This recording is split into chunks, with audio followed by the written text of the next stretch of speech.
Idan za ka zaɓi makaranta ko ƙasa da kake so ka je ka yi karatu,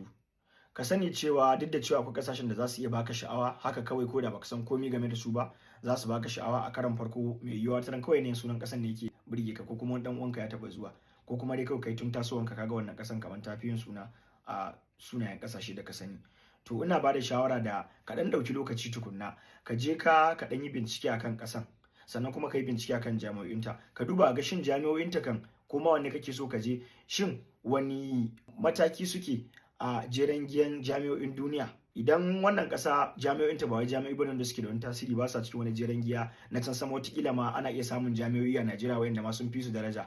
To ina ga ba za ka sauka kan hanya ba idan ka ɗan nemi ka sauya tunaninka ta hanyar sake duba wasu jami'o'i daban ko kuma wasu ƙasashe daban wayanda sun ɗan fi tasiri kuma an ɗan fi sanin su da ilimin wannan abun. Domin ba wai kawai ana tafiya ƙasan waje bane domin a je kawai je a yi karatu dan an tafi ƙasan waje, ba haka bane. Yawanci ana tafiya ƙasan waje ne saboda wataƙila akwai wani ƙwarewa ne da yake wannan wajen wanda babu shi a gida, kake so ka je ka ɗebo ƙwarewan ka dawo gida saboda kai ma ka zo ka taimaki ƙasan ku har kuma wataƙila ƙasan ku a gaba su je su kai wannan matakin. Dan haka kar a rinka kawai zaɓen ƙasashe ko makarantu ba tare da an san wani fikira da suke da shi ba. A yi ƙoƙari a san wani ɗan abu game da su domin a tabbata da cewa ma ko zaɓi ne mai kyau ko kuma zaɓi ne wanda ya kamata a sake dubawa.